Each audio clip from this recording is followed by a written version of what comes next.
Okay, what's up, people? Welcome back to another stream. Hope everyone is doing good. So, as always, guys, if you're enjoying the content, please be sure to drop a like, subscribe to the channel, and of course, hit the bell so you don't miss out on any streams or uploads in the future. Make sure you do check out the Elevating Traders Discord channel, completely free to join. You can find the link to that in the description below. Also, at the top of the chat, you can find updates there. You can join discussions, chat with other traders, share your ideas. I share some of my ideas there as well. So if you're interested, join the community. Links in the description to that, completely free to join. But guys, welcome. Hope everyone is doing good this Thursday. Matt, good morning, my man. Hope you are good. Tony Gold, what is up? Welcome. Rashid, welcome to the stream. Hope you're well. Ivan, what is up? Tashi, good morning. Ahmed, good morning. Hope you are well. So it looks like the markets are still pretty volatile. We're still moving a lot. Of course, there's still ongoing news updates, and that's definitely affecting the price of quite a few markets. Big moves yesterday. Indices flew.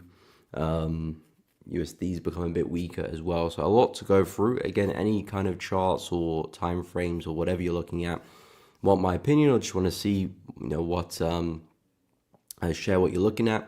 Drop in the chat, we'll take a look. Let me know the time frames you're working on as well so I can be a bit more specific. But I'll focus on the USD side of things first. We'll go through USD majors, DXY, gold, silver, and we'll go through some indices as well to start with. Good morning, Brian. Welcome to the stream. Hope you're well. So first things first, the dollar. So I've been pretty bearish with this one, but just slightly a bit more cautious with my bias because I don't want to be selling directly into this area of demand on our left. So as we can see, big consolidation. This is the weekly chart, by the way. Big consolidation a few weeks back, really big move, tapped into that area last week. So I was being a bit cautious. I did say I want the market to pull back before shorting. And I was speaking a lot about this area here. I really like this level because we had a range for a few hours there, a few days actually, before, of course, we had that really big meltdown. So if price was kind enough to come back and retest that 103.8, that would have been a nice place for a short.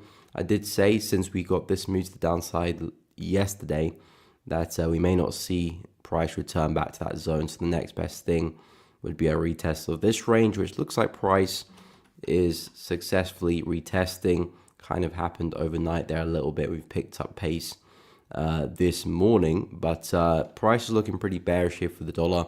It looks like we've tried to see some upside, but all price is doing is probably putting in another lower high in comparison to the previous high over there.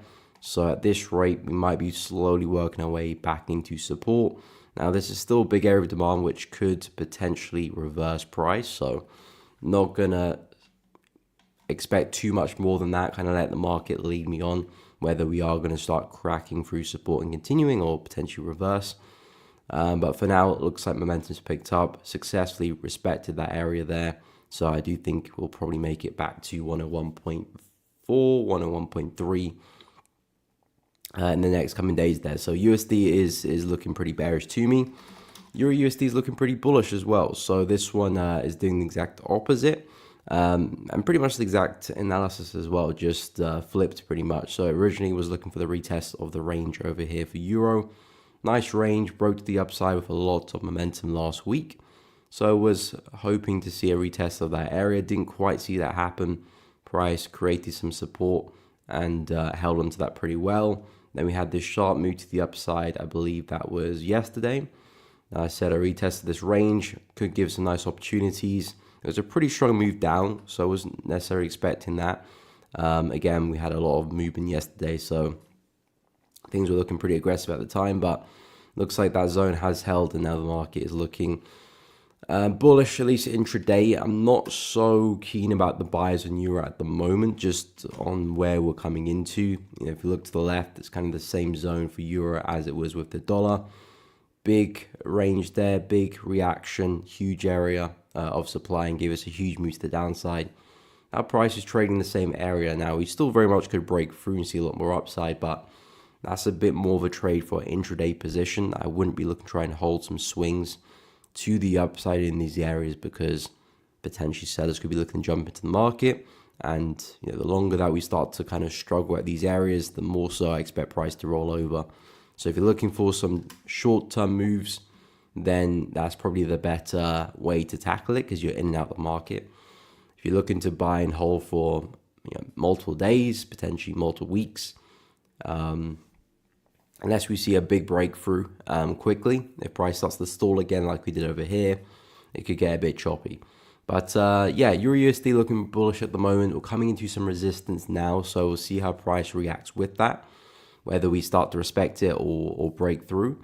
Not really so interested in price anymore for Euro. This was the zone I said I was interested in this week, and since we're not there, there's not much for me to do right now. And as I said, we're approaching resistance as well. So if anything, there might be some shorts around 1.109. But yeah, I would expect a little bit more upside, at least back to the resistance, and then we can see what price does next for Euro. In terms of pound USD, I'm still pretty bearish bias with this one. Again, I like the range we have here on the daily time frame. As we can see, price consolidated there pretty well. Really big move to the upside last week, came crashing back down. Now I'm looking for the retest of that, essentially, for another sell. So we created the high of it there. We created a lower low. Now essentially I'm looking for a lower high, and then of course a push back to the low. So that's what I'm looking to trade here with pound. Now we're just about coming back to retest the zone. I think it's still a little bit early to be looking to short it just yet. I'm kind of looking to see if we can push a little bit higher. I like how the market's moving. It's pretty corrective, which gives me the impression that this is just a correction, just a pullback for price to put a high in and continue lower. So I'm going to monitor pound USD a little bit closer. It's already Thursday today, so yeah, it's coming to the end of the week. I think this might set up nicely next week for some shorts. I'm looking more so at this kind of area where we've got those wicks collecting on the 4-hour chart, just above 1.29. If we can kind of slowly push into that area, maybe see some wicks, that could be a nice place for a short. And of course, target's keeping it pretty simple, back to the prior low. Makes the most sense to me. So pound, I'm actually pretty bearish on. Again, humongous move to the upside, completely engulfed by that bearish move. So I'm looking at the correction and the continuation of that. As long as price can show signs of a lower high forming within that range, I'm happy to take some shorts. So I'm keeping an eye on this one. But like I said, coming to the end of the week, I think it's probably more of a trade for next week at this point. But we'll see and monitor. Aussie dollar, this one was pretty bullish yesterday. Really strong move to the upside. Again, a lot of reaction to the news yesterday. So price is quite volatile at the moment. Really big move to the downside, but we have recovered. Again, when price was creating new lows here, I said watch out for the sells, because every time price does create a new low, even back here as well, you can probably even say back there too, every time price creates a new low, we do tend to have a pretty aggressive reaction to it. So price will create a new low and then shoot straight back above it. So you can see here, created the low there, we created the new low past that point, price recovered pretty aggressively, did it again, price recovered pretty aggressively, did it again, price recovered pretty aggressively, did it again over here, and what happened, price recovered pretty aggressively. So in terms of the shorts, I said make sure you wait for price to come a lot higher, preferably at least back to this area, because number one, that's where all the selling momentum came from. So naturally, that would be a much better place to look to sell from. And number two, you don't want to be selling down here just after price takes out a major low, because there's a good chance price is going to snap to the upside. And we created some supports at the start of the week. Price came back to respect it again on Wednesday, and then what was that, Tuesday? No, yeah, it was Tuesday. When did we create it? Yeah, so that was Sunday night, and then Tuesday, yeah. Then prices look pretty bullish since then. So I think in terms of, it depends what you're looking for. If you're looking for buys, I think buys still look good here for Aussie dollar. Let's say if we get a bit of a correction back into this area, I think that's a nice place for a buy. And another push to the upside. If you're looking to sell, I think that's actually still a nice place for a short as well. Not too sure if I'll be looking to try and stretch it all the way back to the prior low. I think the market is looking pretty fatigued to the downside. The fact that every time the market does see a new low, we shoot straight back to the upside not really a confident sign that the trend is just naturally going to continue. At some point, I think we are going to reverse pretty soon. So for shorts, I think they do look good in that zone, but I just wouldn't be looking to try and take it all the way back there. I think keep it a little bit more conservative with targets. Buys, I think buys look good. You're still more or less around that low, so I think there's still upside in the tank. And of course, if USD does see some weakness, that should help out with Aussie dollar pushing up as well. And it does look like Aussie dollars, does look like USD is about to see some weakness too. So a nice correction here, retest the prior high. I think that would be a nice place for a support. Probably buys in the hourly chart or 30-minute chart, even 15. Might look good if you really want to refine your risk. And then, yeah, a push back to 0.624 looks good. Ends the USD, same kind of boat here as well. Really big push to the downside last week. We left a big wick to the upside, price getting crashing back down, but it's just found support there. We had all that momentum from last week, and even all that momentum there hasn't been enough to crack through support. We've wicked into that. I think we've wicked through this low here. And have we wicked through this low here? This was the COVID low back in 2020. No, not quite. It's just done that one, but support is holding so far, and if that stays true, this potentially could be a bit of a double bottom here for price to reverse. So I'm kind of backing away from any more kind of long-term sell ideas and potentially getting ready for price to actually do something like this for NZD in the near future. So being prepared for that. But at the moment, as we push up, coming back into these areas, again, this is more bearish territory, so I wouldn't be looking to buy just yet. If price was to push back down, there might be some nice buys on the retest of the high here, or even the lower time frames, the retest of this area there. That might provide a nice opportunity to get long, but very strong move there yesterday. Looks like we've had a big impulse, consolidation, now getting a big impulse back in the opposite direction. So to me, it looks like price is starting to reverse. So I do think NZD, we might be seeing a lot more upside with this one, and potentially a reversal is on the cards here. Gold, again, a really big move to the upside. Looks like that range on the daily chart has held. Very, very aggressive move yesterday. So we had the range here. Price just about tapped into that. Really strong reaction. You got the prior all-time high over here at 31.67. And if I drop to the 4-hour chart, it was kind of like a very quick double bottom. Then now the market is absolutely flying. So yeah, with gold, I think it's just pull back some more upside, really. Momentum looks really good still. We're coming back into this area here, prior resistance there. That will be turned support. Very strong break to the upside. Looks like a fairly slow corrective pullback right now.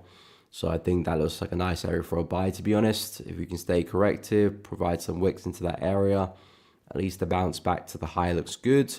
And you got the all-time high not too far away. Maybe you can hold some positions back to the high there as well. But yeah, gold to me looks pretty bullish. I think I would be a bit cautious because now we're back in this range here. This is where we did consolidate and all that momentum came to the downside. So I probably wouldn't try and swing a trade too far. Like I said, if the retest there looks good, I think a buy back to the high makes sense. But you probably would want to take most of your profit at the high and just leave some positions to trail just in case we do respect that range and price decides it wants to come back down again. But if we break the range, then yeah, all-time highs look good. But yeah, gold overall looks pretty bullish, and I do think price is naturally just going to continue now. And if we take a look at silver, so silver as well, bullish yesterday, nothing too crazy. Silver, I'm still trying to work out. I know I am still bullish with this one. I flick to the higher time frame to see what the overall market is doing. Silver still looks pretty bullish to me. We do have a very strong level below us here. A prior resistance over there is still acting as support, and potentially this area could still potentially be the catalyst for a big move to the upside. I still think that wick high there just below 35 is likely to be taken out as well. So I still know I'm bullish with silver. Excuse me. It's just a little bit difficult to find a good place for a buy because we had all that momentum from last week. It's kind of just a bit awkward right now because as we push up, we're pushing back into resistance here. and that's just not the place I want to be looking to try and take any longs from. If anything, shorts actually still look pretty good for silver. And I'll be expecting a little bit of a dip for this one. It might be a situation where we start to create some structure, so we push down, push back up again, and maybe as time develops, we might see some higher lows print, and then maybe a higher low looks good to get long on, and we take a buy and ride it back up again.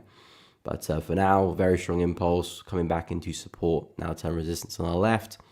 Not the best time to be buying, whereas gold actually does look like a nice buy in the lower time frames. So yeah, silver, just waiting for more information, more candles to print, and hopefully in the next coming week or two, there might be some nice buys to follow. But yeah, that's kind of where I'm at with gold, silver, and the USD side of things. What's up, Dark Sean? Hope you're well.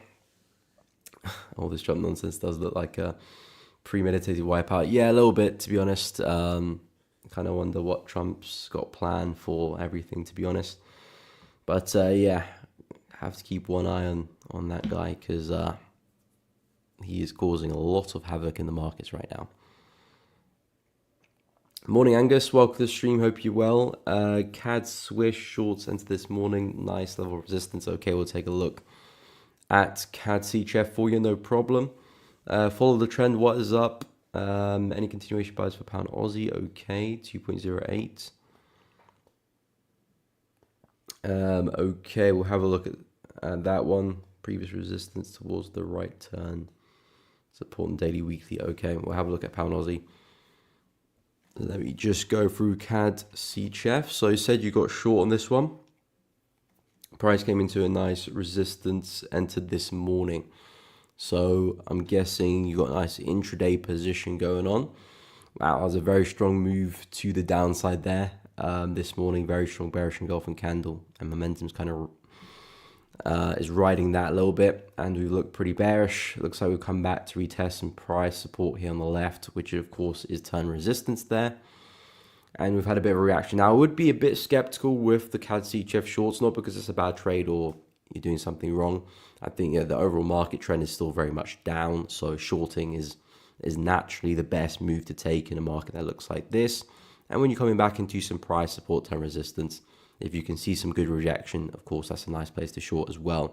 It's just that CAD CHF is at all-time lows, and sooner or later we're expecting to see price correct to the upside, just like we always do. And every time price does create a new low, eventually price does see a big recovery.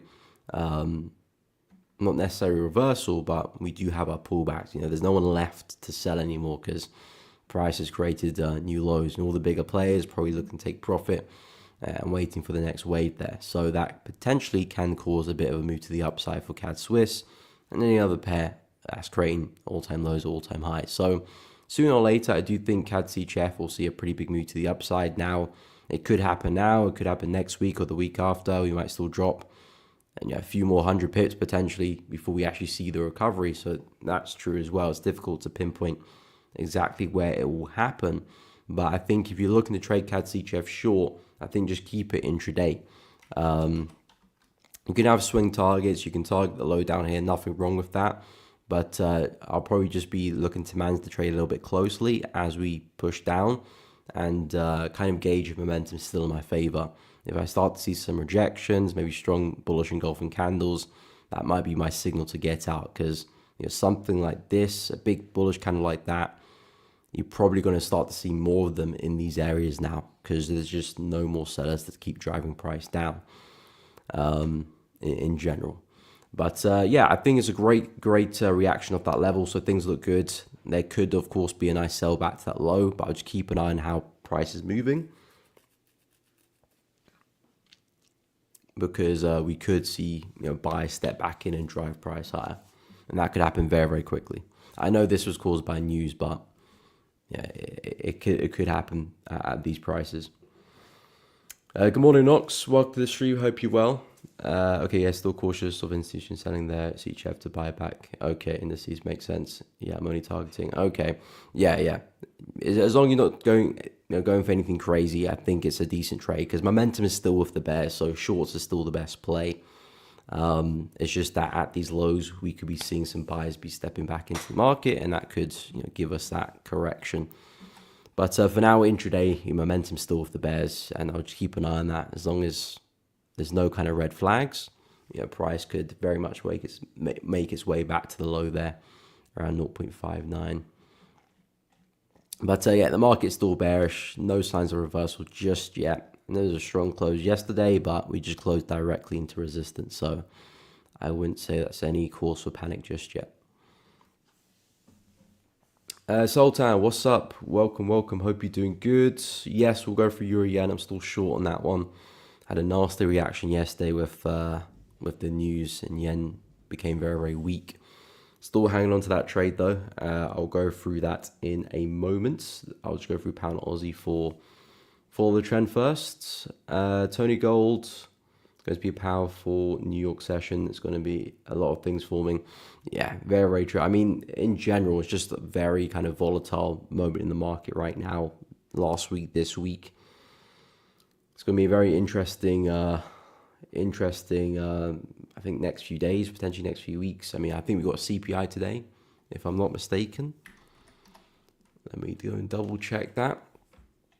But yeah, definitely keep an eye on things, especially if you're intraday, because you don't want to be in a position where you've got a very tight stop loss, and then you miss some news coming up, like CPI this afternoon, 1:30 UK time, in about 3 hours time. So that's definitely something to keep an eye on. Yeah. So yeah, definitely keep an eye on that. CPI jobless claims this afternoon, 1:30. Could see some more chaos in the afternoon. And then tomorrow we got PPI for dollar as well. So yeah, the party is not done just yet. Okay, so let me go through pound Aussie. So pound Aussie, any continuation buys for pound Aussie from 2.08? Okay, let me have a look, see where is that? 2.08. Okay, it's more or less here. I mean, it was a really strong candle yesterday, so going against that is always going to be a bit difficult, because it indicates a lot of momentum with that close. Price held resistance here basically with all those wicks, and then we turned around. I mean, you could probably argue that bearish candle is probably equally as aggressive as that bullish candle there. So as we've come back down just as hard as we went to the upside, it kind of does put me off looking to long pound Aussie. If we came down a lot slower, we saw kind of multiple bearish candles coming down, small body candles coming down as well, wicks. That would give me a lot more confidence about the buys, because I know that we're correctively pushing down, sort of similar to this move here. It was very, very slow, small body candles, small body bearish candles, wicks to the bottoms as well. So something like that, I'll be more confident trying to go against that, because price is not really giving me much indication of a reversal there. This, on the other hand, I'm not necessarily saying it's a reversal, but it's just a not good quality pullback, I would say. And gauging the 4-hour chart as well, very aggressive double top at the high there too. So again, I wouldn't favor continuations now for pound Aussie. Don't get me wrong, we still probably might see a push to the upside, but it might just be a pullback of that bearish move for perhaps another sell. If you're just looking to try and catch a brief bullish move, then yeah, it might be a nice trade to take. If you're looking to try and catch a swing back to the high and a continuation of the trend, I think it's going to be a bit difficult for that, just based on how price is moving. Yes, it's coming into a nice area on the higher time frame. If I just get rid of all that squiggly lines. So yeah, we are coming back into resistance here. This is where the bullish move did start from. So it's a nice area for a buy. It's just, based on that last daily candle, it would make things a little bit awkward for me for buying that one. If it's a short-term buy, you're trying to hang on for a session potentially, I think that could be a nice trade. So if I drop right down, hourly chart, let's say if we come back down again, see another rejection, that might be a nice trade to kind of trade the width of this channel, for example. So I could probably drop down right to like the 15-minute chart, try and catch that sort of move there back into resistance. I think that will make sense. Even potentially a push back to this area might make sense as well, but I wouldn't probably push for anything further than that, because I know that daily candle means business, and we very much could see price turn around.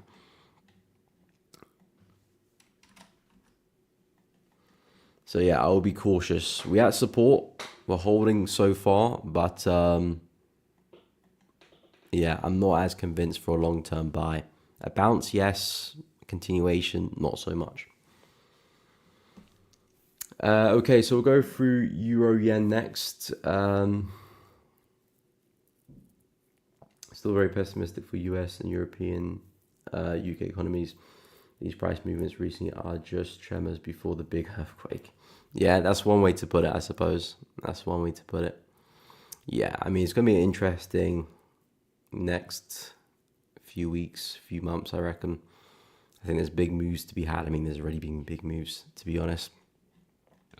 But yeah, it is a very interesting situation, and I think as a trader, you just got to stay vigilant and not get sucked into anything, because there's going to be a lot of volatile moves, and you're going to get kind of the feeling that you're missing out on things, and that could then potentially force you to take some silly positions or silly type of risk as well, especially in a climate like this where if things don't go your way and if you're over risking, you get punished very, very badly as well.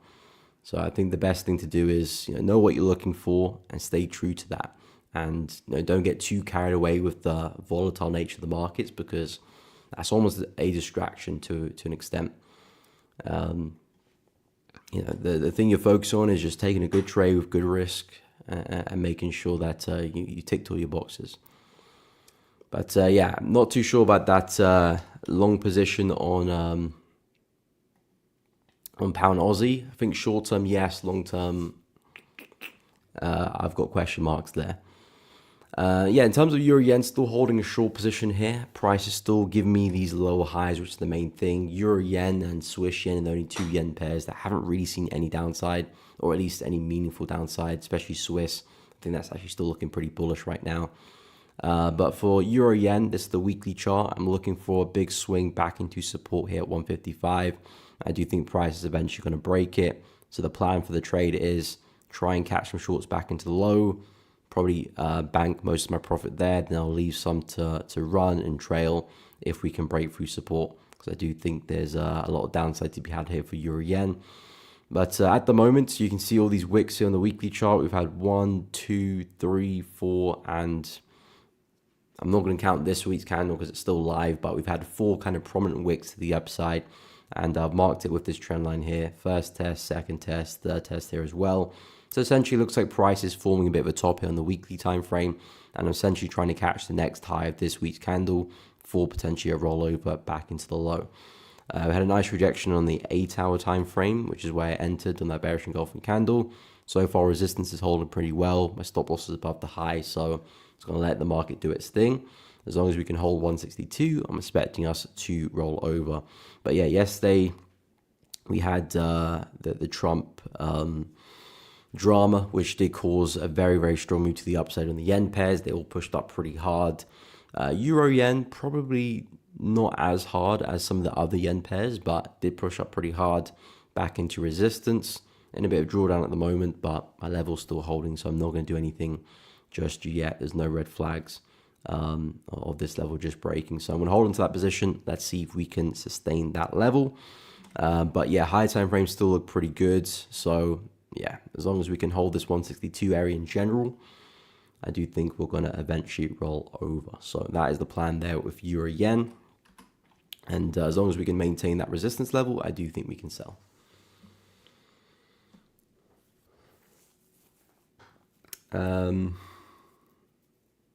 Silly position, I know them too well. I think everyone does. Everyone does.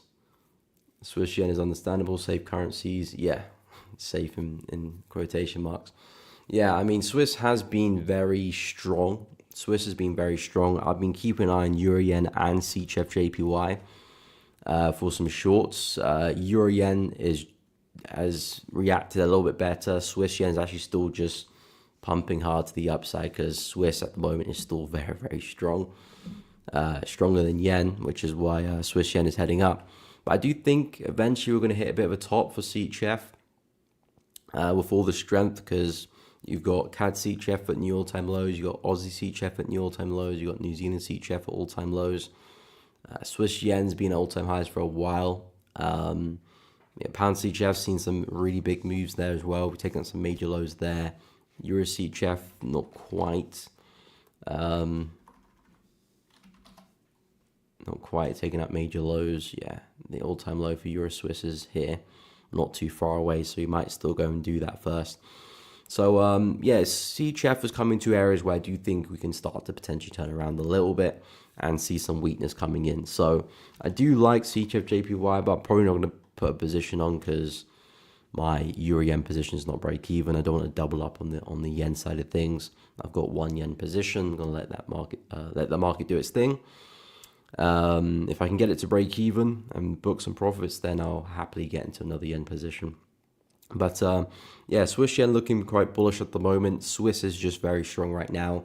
I am looking for another top for this one. We've got one over there, second, third. I'm looking for a fourth to be forming pretty soon. I'm looking at the weekly chart as well. Very, very bullish candle this week. But we are coming back into this kind of trend line area here. So I'm looking to see if we can respect that and potentially turn around and continue lower. If we start to break through the trend line, I think I'll back away with that bullish bias, that bearish bias, sorry. And maybe we are going to see a big breakout here for Swiss. If that's the case, we could be coming back to the highs there, 180. But if we do see a sufficient rejection here, I think that would be a nice sell for a push back down again to see another wave like we did previously. Ivan, Euro Aussie. Yes, we will take a look, no problem. Sell from recent support to be now used as resistance. Okay. 1.083 TP 1.736. Okay, I'll take a look. Ahmed, S&P, US 30. Yeah, we'll go through some indices, no problem. Okay, 2-hour time frame. Okay, let's have a look, see if I can spell it properly.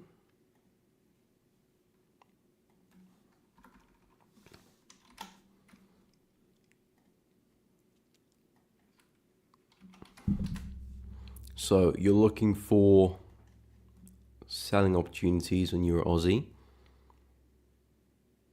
1.08, 1.803. Okay, so I suppose it's this level here on the left that you're looking for resistance, support to turn into resistance, and take profit 1.736. Okay, looking for a pretty big move back into, I suppose, the high over there, roughly. So yeah, that's a pretty big move. I think Euro Aussie is due a pullback. It is definitely due a pullback. We've had a colossal move to the upside, so I do expect to see Euro Aussie see some weakness, even if it is just a correction for price to continue higher. This was a nice kind of pause in the market as well. So if we do see some downside, that's probably where the market's going to be attracted towards, and maybe where we find some more buyers to push price back up again. Daily chart, very strong bearish engulfing candle, rejected 1.84 pretty well. So it looks like momentum is shifting and we could see price roll over. I think that's a very strong candle close, kind of like a statement candle that shows that momentum is shifting. You can see we had that big bullish candle last Friday. Since then, we had a bit of a doji there. Well, not quite a doji, but a small bullish candle with big wicks either side. So momentum is slowing. Then Tuesday's candle, a bit of a wick to the downside. Strong-ish close, but not really showing much momentum. Essentially saying momentum is dying down. And then, of course, big wick to the upside, strong bearish close. So if price can find resistance, I do think we'll probably see a move similar to what you're looking for. Yeah, I think there's probably two areas I'll consider for a short. The level you marked out, which is the retest of the low here, but also this area here. Just depends on how big of a pullback the market wants to have, because it might have a very tight pullback and hit your level and then continue. There is a lot of momentum in the market, so I think that's pretty reasonable. If we have a slightly deeper pullback, then this would be a nice place for a short. You can see we consolidated there, huge drops to the downside, so a lot of momentum came from that area. A revisit of that level wouldn't be such a bad idea or a bad place to take a short, to be honest, and of course be a slightly better risk reward. So I'll probably keep an eye on both of those areas equally. If the market has a bigger pullback, then 1.83-ish would be a nice place for a short. If we just see price push back into resistance here and respect it, then yeah, that could also be a nice place for a short as well. So, but yeah, I do agree with the bias though. I think Euro Aussie, Pound Aussie, Euro NZD, Pound NZD, all those type of markets are starting to hit some points where they could turn around, and they are pretty stretched as well. And I like the daily candle close, really strong, really bearish. This could be potentially a bit of a top for the market. So, yeah, those two areas look good, and there is room to the downside. There is room.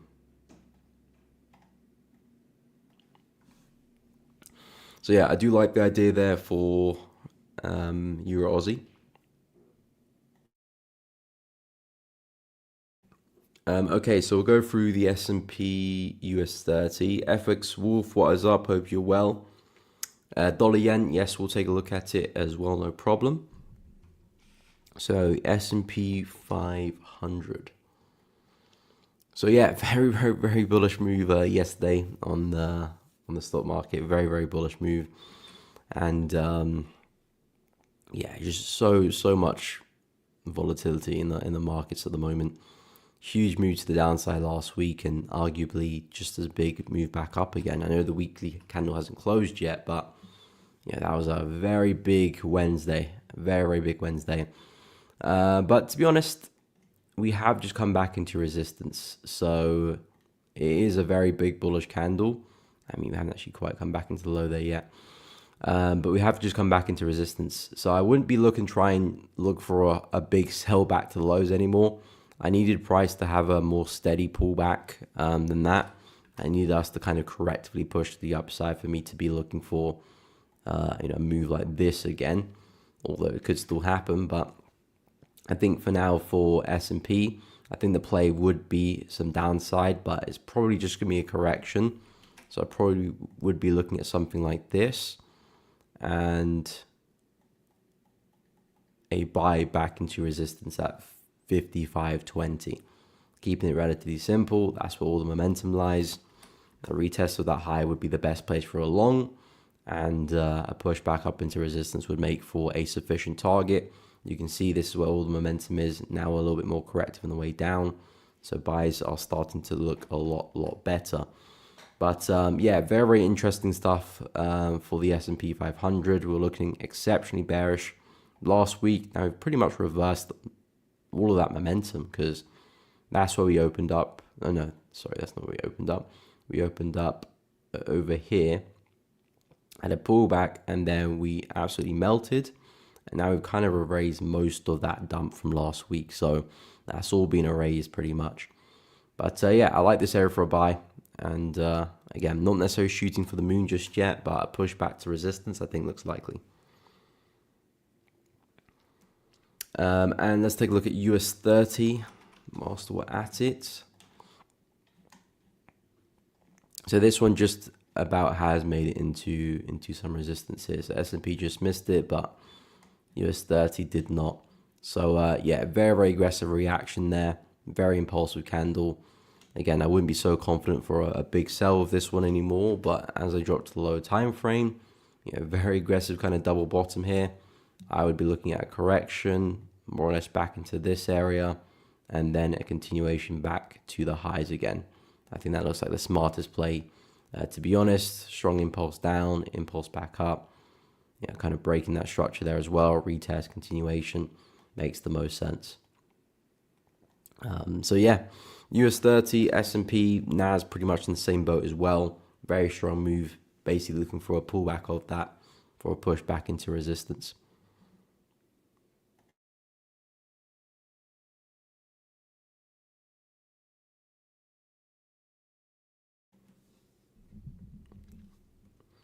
What's up, Lauda? Welcome to the stream. Hope you're well.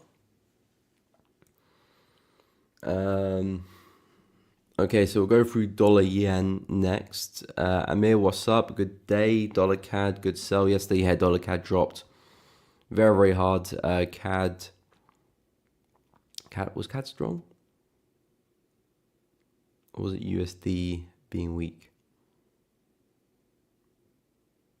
Can't remember.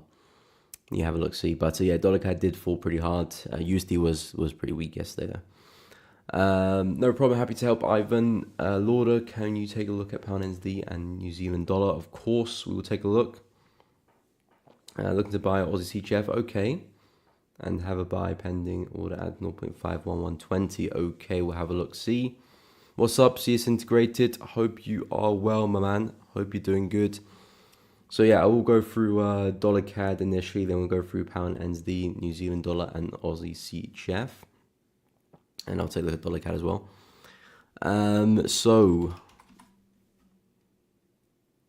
So dollar yen. I'm still pretty bearish across the board for the yen pairs. I know it's been a very chaotic 24 hours for the yen, to be honest. And we'll go through the remainder of the yen pairs, take a look at the yen basket as well. But my targets are still the same, 140. I've been looking for this move for a while. And since it has kind of cracked back underneath this zone here as well, there's not much in the way until we get back to 140. You know, if price was respecting this level, we're seeing wicks, rejection, bullish engulfing candles, then yeah, we might just respect support and turn around. But we didn't. We've cracked through. So as long as we don't see a mad recovery from the yen, which is a possibility, but as long as we don't see a mad recovery there, we're likely just going to keep falling here and eventually go and hit 140. So that's why I see price heading towards for the next 2-3 weeks. Depends how long it takes. I did say at the start of the week, a retracement back to here would be nice for a short. This is where we consolidated last week and then we had the big drop. So I was hoping we can come back, test that, and then put the high in and then fall. Didn't quite see that happen.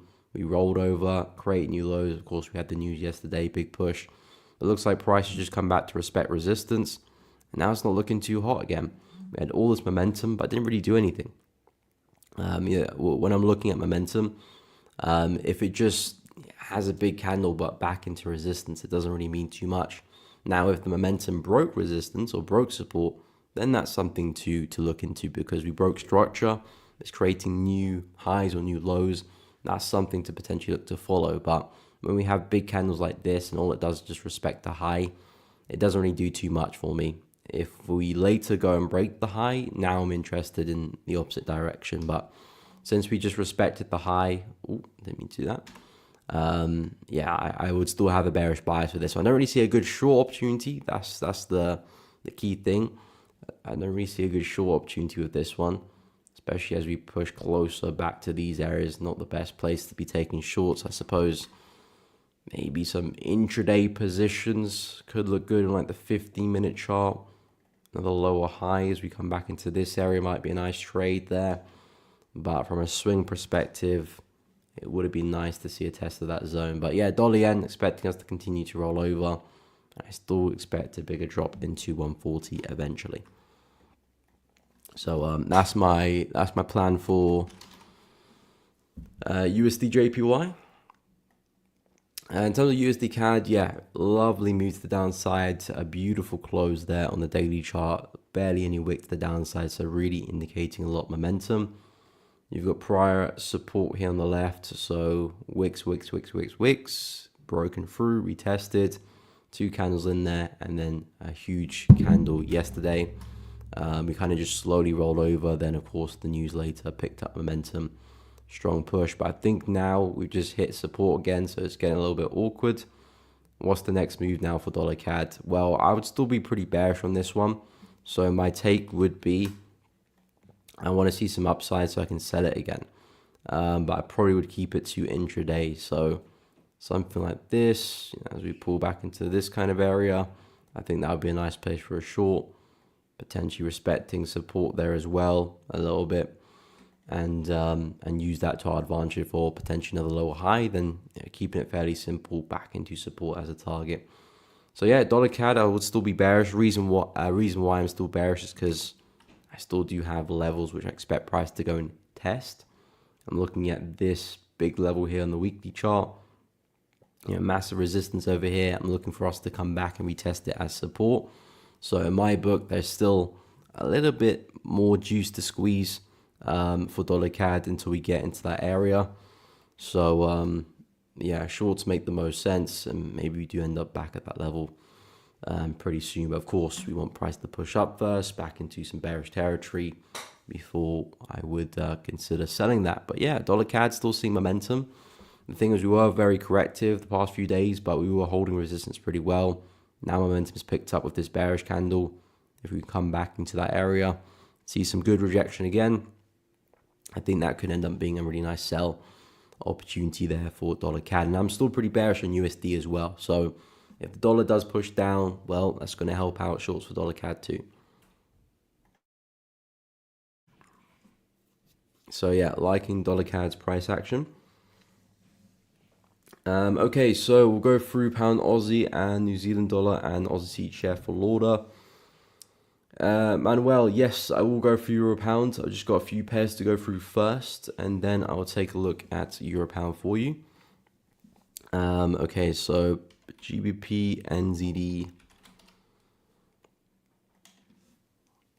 So pound NZD, strong move to the downside yesterday. We can see on the daily chart. So as you can see, very strong candle on Friday last week. It was looking very, very bullish.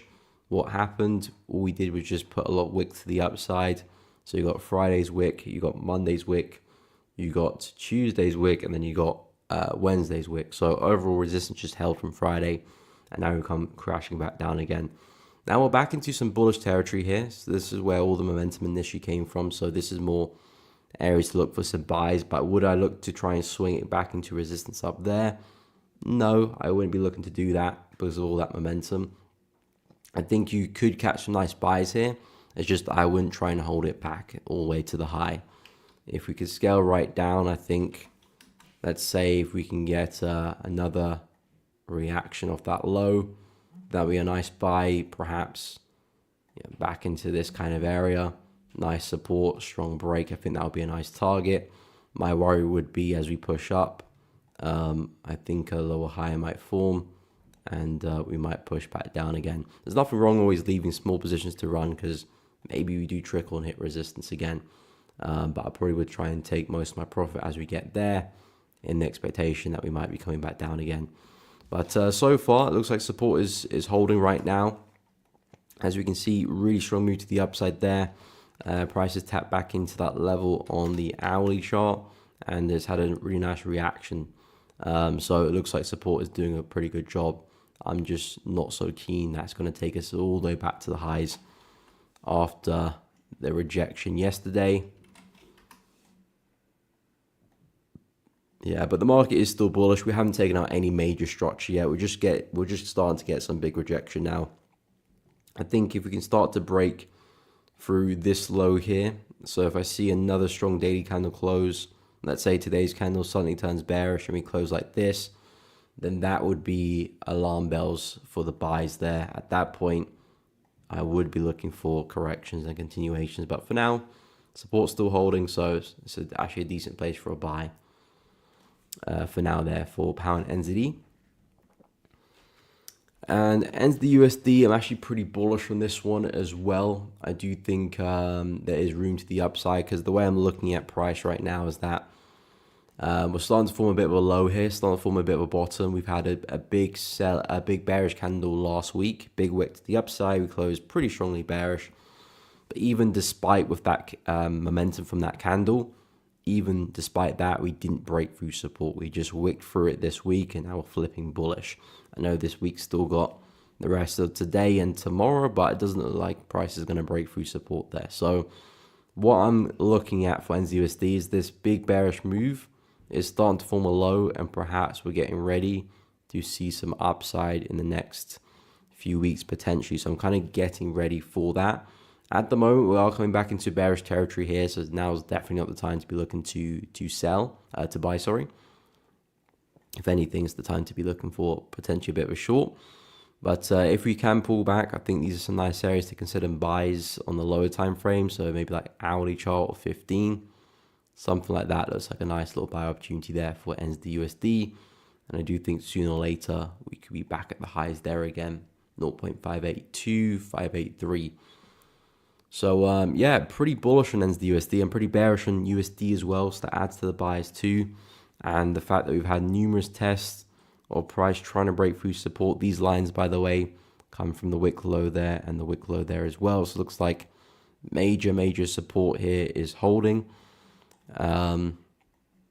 We had one big move to the downside there, didn't really result to much. Big push to the upside, another strong move to the downside, another strong move up, didn't result to much.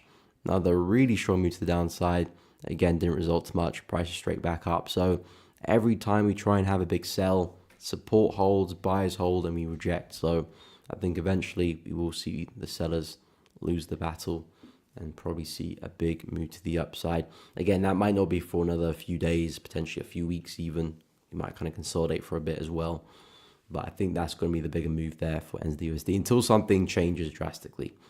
That's kind of what I'm favoring. Where was I? Aussie CHF. So Aussie CHF is an interesting one. I'm keeping an eye on the CHF pairs. Like I said, CHF is my favorite at the moment. So CHF JPY is my favorite at the moment. So that's the one. If I do get a trade, I'll look to take. Depends on euro yen if I'm break even yet, but I prefer that one. But Aussie CHF, another one that's looking very interesting. Humongous moves to the downside, and of course creating new all-time lows as well. If I scale to the monthly chart actually, just to gauge the structure of the market, because there's a lovely trend line connecting the dots here. So starting all the way back in 1988, believe it or not, if we draw a trend line more or less collecting the lows there, well, more or less coming back into the trend line again now. So in my book, I do think price is likely going to see a big push to the upside, especially because of the way price fell. We didn't really fall correctively, or we were falling correctively, but then we had a big move down. And typically, if you look at how price does move, it will have like a really big sell, and that's when it recovers. Really big sell, that's when it recovers. Yeah, big sell from there. That was COVID, big recovery. Yeah, big sells here as well, big recovery. Big sell there, big recovery. And it looks like we're having another big sell here as well. So I do think a big recovery is on the line here. So I think buys look good. It's definitely a bit more aggressive trade because your all-time lows does not really support you're trading from. It's more like price is creating its own support and using that. But yeah, I think buys do look good. You said you got a pending order from 0.5112. Whereabouts is that? 5112. Okay, somewhere around there. So yeah, I like it. Very strong move to the upside. So I think I like this kind of range here where we consolidated the big strong move to the upside. A retest of that area I think would be a nice place for a buy. And I think there's just a lot of upside. I think the real opportunity here is not necessarily that it's a very good setup. It's just the fact that if you catch the buy right with a nice stop loss, you could be talking double-digit risk to reward here. Because if we are going to see that recovery, well, I would expect price to at least get back to these areas here again. 5480, we'll call it. 54800. There we go, finally got it right.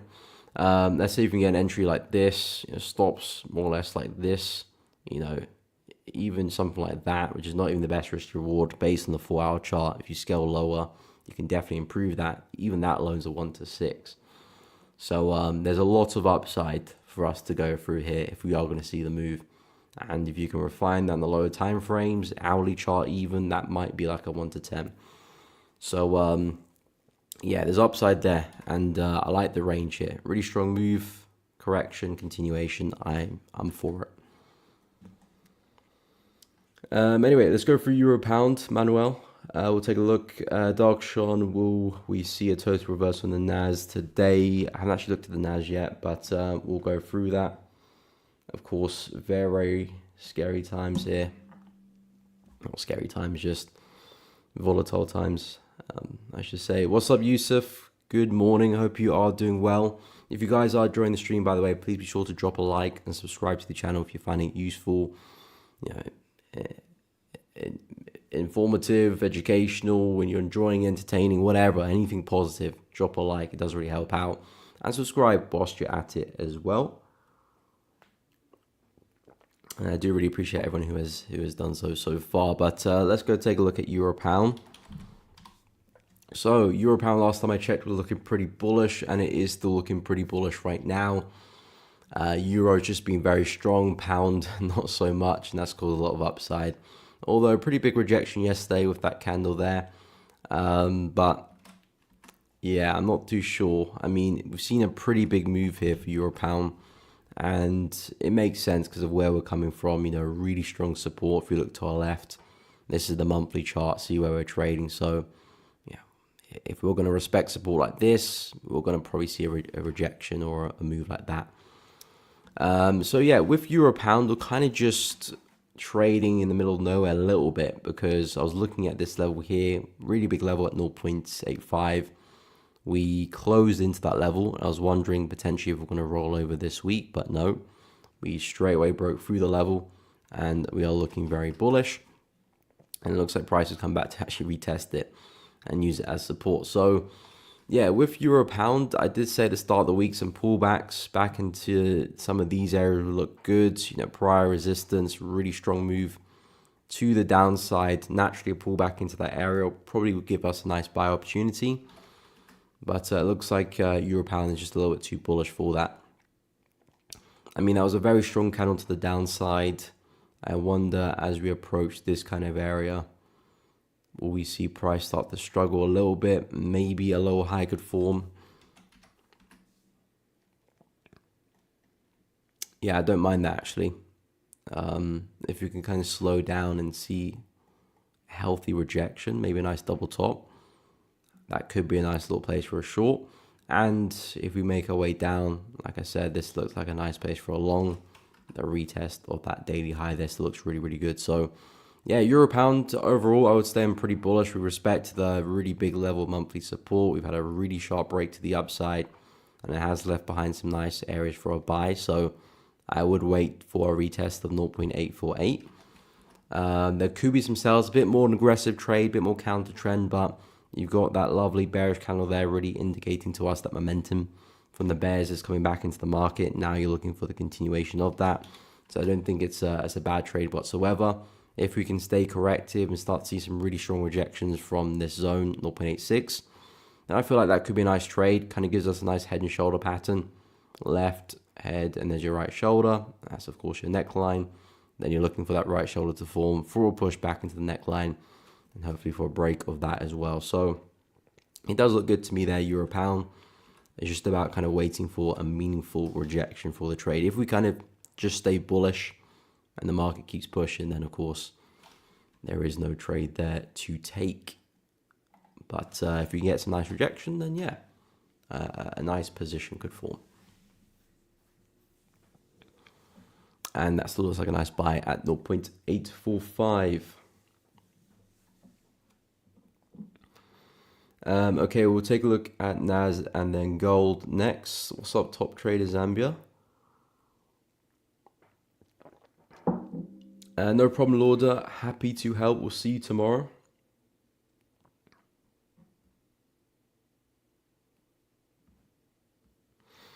Okay, so let's go and take a look at NAS. So yeah, NAS very, very bullish yesterday. Huge candle. We had a look at the S&P and US 30. And of course, similar moves across the board. And now this one back into some resistance again. So as I said, with S&P and US 30, Strong move, but hasn't really gone anywhere just yet. So expecting a bit of a correction, naturally so, as we come into resistance anyway. But there are areas of support below us, which I do think the buys look good at. So of course you've got prior resistance here. Really healthy breakout with this candle, no initial retest. So that's kind of where I'm looking for price to push into for a buy. I'm not sure about total reverse. If you mean total reverse as in price all the way back down to the lows there, I'm not too sure about that just yet. I think just because of what's going on around the, in terms of the fundamentals, I feel like anything can happen at any point, really. I feel like we could collapse very much or we could actually recover. And price takes up this high here as well. So, due to the fundamentals, we can go any which way. But I think in terms of a nice play, nothing too crazy. A pull back into this zone, potentially a nice buy back into the high, as long as we stay corrective, see some rejections in that area. I think that's a nice trade to look at. And this is, of course, a nice place to sell from as well. Really strong support on our left, big breakout. We never had the retest. This is the first retest of the area. So, of course, that would be a nice place to look to short from as well. But we've kind of pulled away from that zone. So unless we come back into it, then we can discuss some shorts again. But as of right now, this is something to really keep an eye on, 18,200. So yeah, very interesting move yesterday, but based on how volatile everything is, I think I'll play it a little bit safer. Total reversal, I'm not too sure about that. If that's what you mean in terms of reversing all that momentum, I'm not too sure about that just yet. I still like the buys here, and I actually like the sells at that zone as well. But yeah, I'll keep targets relatively simple.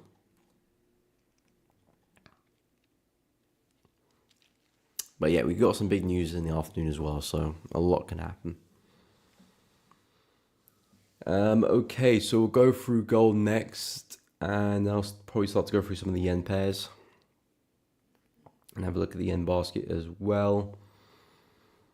Hey, what's up, Sets to Die? Welcome to the stream. Hope you're well. Looking to long pound CAD. Okay, we'll have a look at that as well. I know that one's trading at some daily / weekly support.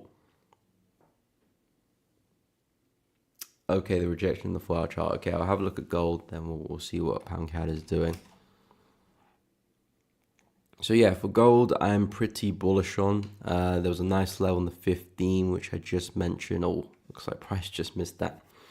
Yeah, I mean, still, it might have missed it, but it can still come down again and come back and test it. So yeah, I do like the buys here for gold. Really lovely kind of, not so lovely, but it was a nice double bottom here, and then price absolutely cannoned to the upside ever since that bullish candle closed. Price came back to test this range with that wick, and we really did say see you later there. But as we have made this big push to the upside, we're coming back into this range on the left. You can see we've had 1, 2, 3 candles there of price consolidating, and then suddenly, boom, huge candle to the downside on Friday. So to me, the market is coming back into a range here where we did see a lot of momentum, and potentially bears could be looking to step back into the market and try and drive price lower. So I would be cautious about buying gold again because of where we're trading. I know the trend is very much up. We're still seeing a lot of bullish momentum, which is why I've scaled right down to the 15-minute chart for the longs, so we can look to keep it short and sweet. Lovely resistance there, really strong breakout. We haven't yet come back for a retest, so if we can, that would be great. Hopefully we can see some more rejections, and then a buy back into resistance. And I'll probably call it a day there, lock in most of my gains. And just because it's gold, I will leave a bit to trail, because I know that gold is in that overall uptrend, and it might just kick on from there, and it could be a great move. So I would always probably look to try and hold a position for gold in this climate. But based on where we're trading, it's a bit awkward, and we could see selling pressure kick back in. So I would just scale lower time frames, keep it short and sweet. Most of my gains I'll take at the high, and then maybe I'll leave a little bit to run. But looking at this on the weekly chart, we've had a big spike to the downside, and now price actually engulfing the previous bearish candle. Now, again, not taking that too seriously because it's still Thursday. We've got CPI in the afternoon. We still got Friday to deal with as well. So that candle could look a lot different by the end of the week. But it's just a gauge in terms of momentum. You had a big wick to the upside last week, looking pretty bearish. You spiked down, and it looks like that's just kind of been the pullback, and now price is back bullish again. Daily chart was seeing a lot of momentum, especially yesterday's close. So I think eventually we'll get back to all-time highs, but in terms of a decent trade, I think 50-minute chart looks the best. Let's actually see if we can actually get to that level. We might just keep pushing.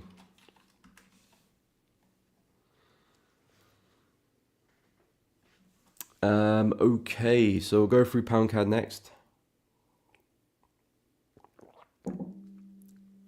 What's up, Lighton? Welcome to the stream. Hope you're well.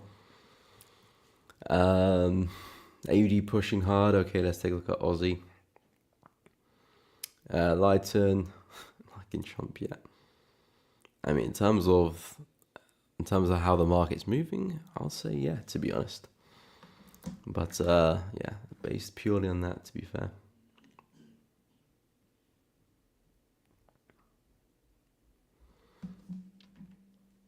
One request, use these are, always use these are. Not use the CAD, Lighton. You're not liking use the CAD anymore. What's going on? Okay, so pound CAD, you said you like the 4-hour rejection. Okay, so I suppose you're talking about this over here. And I like it too. I like the rejection too. If we go to the weekly chart, because this is where all the wicks have collected quite nicely. So as you can see, multiple resistance in this area. Failed to get a candle closure above this level until this one. And of course, that's where we ripped to the upside. Now we're back there again. So if we can hold this as support, there definitely could be a nice push to the upside. Dropping to the 4-hour time frame, it looks like support is holding pretty well there. Yeah, I think that's a nice candle to enter from, which closed at 2 a.m. UK time. Whilst I was snoring, that was a pretty nice rejection there. Again, with pound CAD, I'm taking it a little bit cautious though, because this trend has been flying for a long time, since the low here, September 2022. And it's taking out some major highs here on the left. So I'm no longer as enthusiastic about following this pound CAD bullish trend, because I do think we'll be hitting a bit of a top soon. I do think price will be looking to reverse soon. Now, this is more of an inclination rather than factual, because I know that we've been trending for a while. Market's pretty fatigued. We've had one last big bullish move, which does look pretty uncharacteristic in terms of how price has been moving. Typically, at the end of trends, especially corrective ones, price might have one more big push to the upside to try and form a bit of a top, and then we just try and reverse. That's kind of the characteristic I'm getting here with pound CAD, and the fact that we're taking out this major high here on the left as well. So that's why I'd be a bit cautious about trying to swing it all the way back to the high. Now, the trend is still bullish. We haven't taken out any major structures, so there is no red flags apart from what I just mentioned. So I think the buys look good, but I'll probably be a bit cautious. So my targets probably would be about there, I would say. And maybe you can even look to secure some gains at the high there as well. And then maybe I'll probably leave a small position to run to see if it does get back to the high, because I can't see the future. Potentially that is going to be the move, but because of those reasons I mentioned, I feel like the market's a bit fatigued, and maybe we are getting ready for a bigger reversal soon. So I'll probably try and take some profit along the way, and only leave a small position to really see if it runs back to the highs. But overall, solid level, nice rejection. I do think it's a nice place for a buy, and yeah, I do think we can see some upside.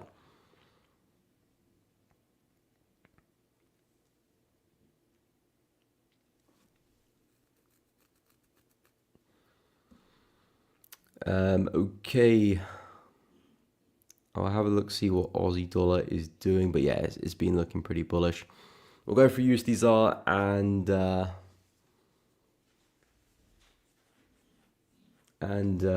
gold. Oh, okay, you're looking at that level on gold. Okay.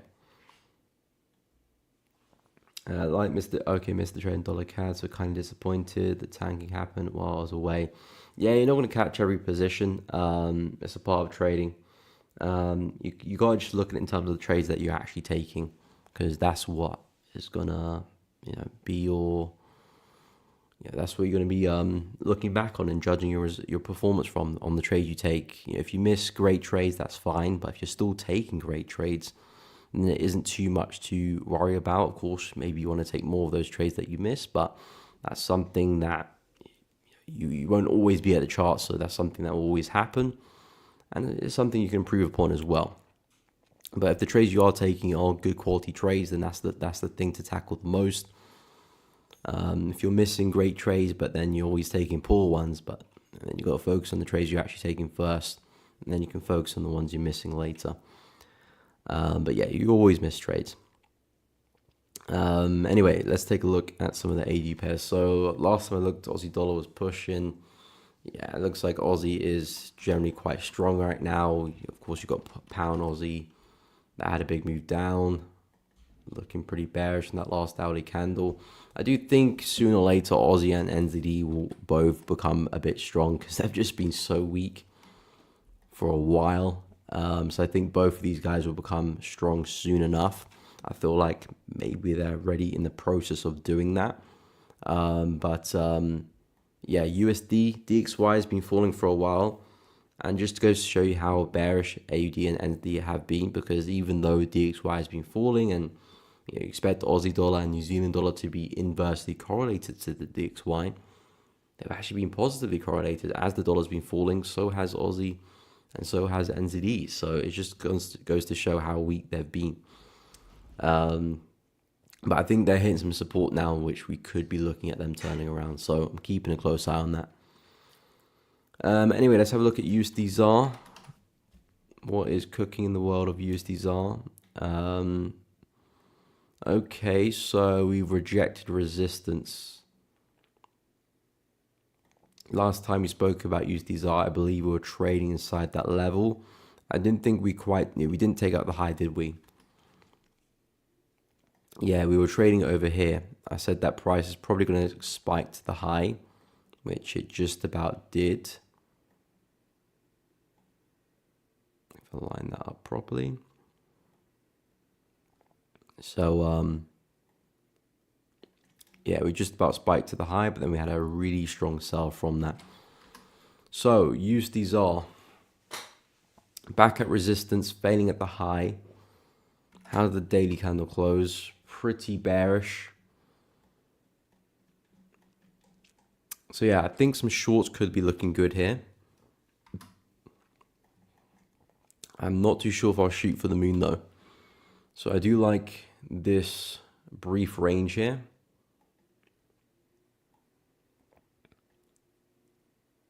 So you can see how price ranged there for a few hours, spiked to the upside, and then suddenly huge sell to the downside. I would be looking at price coming back to retest that same area for a sell, and probably looking to target back at the low, kind of like a head and shoulder pattern, or pretty much a head and shoulder pattern. Left head, and then there's your right shoulder, and then of course this is your neckline for the pattern. So pretty much a head and shoulder pattern there, but really strong move to the downside. This is why I like it. It's not because it's a head and shoulder pattern, it's because price consolidated at the high, spiked through it, and then we had a very, very big bearish engulfing candle, which is more like a statement. You know, price has had a pretty comfy uptrend, but this candle looks out of place to me, and it kind of resembles that. Maybe a bit of a top is forming, not necessarily for a reversal, but maybe price just wants to have a bigger pullback for a little while before maybe we push the upside. It could be a reversal. You know, we're not to know that until it is pretty much. But yeah, I do like that area in terms of a place to short from, and I feel like you can probably drop to the hourly, 15-minute chart even to find some entries. And at least if you're selling USD ZAR, you know, you can probably gain some money from swap if you're holding overnight. So that definitely is a positive.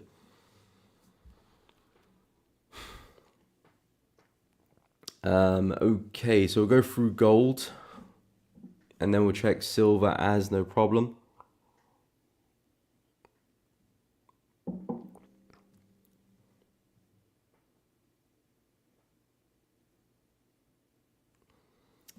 Yusuf, is okay not to journal trades you missed or other trades which you had an interest on but decided not to take part.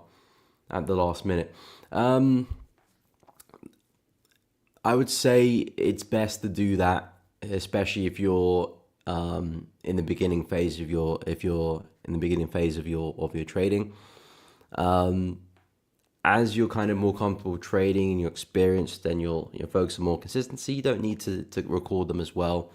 For me, I only record the trades that I do take, but I would suggest in the beginning you do record the trades that you decided that you were going to take but then decided not to, because at a moment in time you decided it was a good enough trade for a reason, and then based on something you decided not to take it. So you want to record whatever that something is, because if you can look back at those missed positions and see, okay, they actually do tend to be winners, maybe I should not skip those trades anymore. Or good thing I did skip them because they do tend to be losers. So then you can progress and learn from that, and take that advice on. And eventually you probably won't need to journal them anymore. But if you're still kind of finding your way in the markets, I think recording as much as possible is just generally the best thing you can do for yourself, because that will be your arsenal. That will be like your textbook. And it'll be a very, very powerful piece of information for your trading journey. But then, yeah, as you gain experience, you can probably start to just focus on the trades that you are taking. Because I don't record the trades I miss anymore. I used to, but not anymore. Anyway, so that's use these are. So let me take a look at silver. So yeah, silver's just awkward right now. I'm still pretty bullish on silver. I do think silver's likely gonna recover, similar to gold, but of course silver's got a bit more to deal with. I say that because look at the weekly candle there. And if you compare that to gold's weekly candle, gold's weekly candle didn't really cause too much havoc. It was just a slight bearish candle there with a bit of a wick to the upside. Silver's candle looked like it looked like World War III started. It was a huge candle there. So I do think silver eventually is going to get back to the highs and past 35. If I scoot to the monthly chart, you can see we've actually just pushed back into a really sort of level of resistance right now, which is going to be turned into support. So potentially, if we successfully hold this level, then price is likely going to push back to 35 anyway. But I'm just looking for a good trade to take, and at the moment I don't really have that. There's a lot of momentum to the downside, so I'm kind of waiting for the market to stabilize a little bit more. At the moment in time right now, we're coming back into some support on the left, which is turned resistance. So now is definitely not a good time to be looking to long. At the moment, I'm kind of looking for price to maybe form higher low, push up, higher high, and then perhaps I get involved in the higher low somewhere. So I'm kind of looking to see if price can start to print some bullish structure. Then maybe a higher low might look good somewhere for me to take a trade. But we're far from that at the moment. Gold looks a lot cleaner, a lot simpler to trade right now. Silver, not so much. It's because there was a big drop there and we've broken through some structure on the left too. So yeah, if anything, there might be a bit of a sell-off. So yeah, silver's still pretty bearish, but I just want to see some structure form. Then maybe something next week or the week after might present. Again, not trying to rush into anything. It was a huge sell-off, so the market is a bit of an awkward place right now. And it is quite choppy as well. If you look at gold, it's a pretty clean market in terms of how it's trending. It's a very kind of clean up move. If we go have a look at silver, it's a bit more flat. There is an up move there, but it's a bit more flat. So we have to be a bit more cautious. It's not as clean, therefore you're going to get more randomness, more kind of chaotic wicks and big pullbacks like we've had there. So yeah, taking your time is a smart move with silver right now. But yeah, still very bullish. I'm still looking for this high to be taken out. So that's the direction I want to trade in.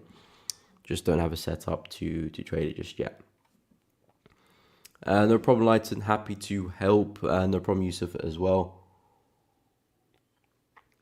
So in terms of the yen pairs, I'm still currently short euro yen. It's been an awkward 24 hours for me because, of course, we had that big move yesterday. A lot of yen weakness, came into the market. I'm looking for yen strength, but a lot of yen weakness came into the market. So This is when I entered. Price moved down initially in a bit of profit, but we don't really see much momentum, so it was always a bit sketchy.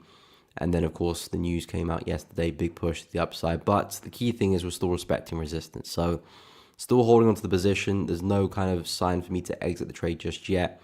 I know momentum is lost, but the key thing is resistance in my favor. And the trade is really based on the higher time frames anyway. So I don't want to use the lower time frames because it can distract you a little bit, especially if you have a long-term bias of a market, which is what I do if you're a yen here.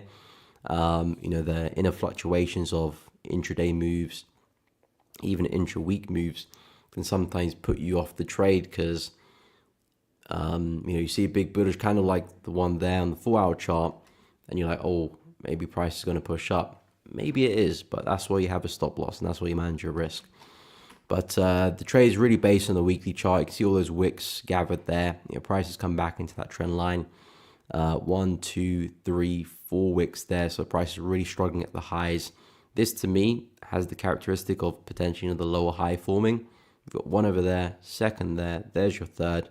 If this is going to be a third one, well, in that case, we're probably going to push back to support, which is back there, which is where I'll take most of my profit off the table. But I do think we can go a lot further. I probably might be looking to potentially target there. If I go to the monthly chart, more so target this area here. Because what I'm looking at is a big head and shoulder pattern. There's your left shoulder, there's your head, there's your right shoulder. Your resistance is more or less holding there. There's your neckline.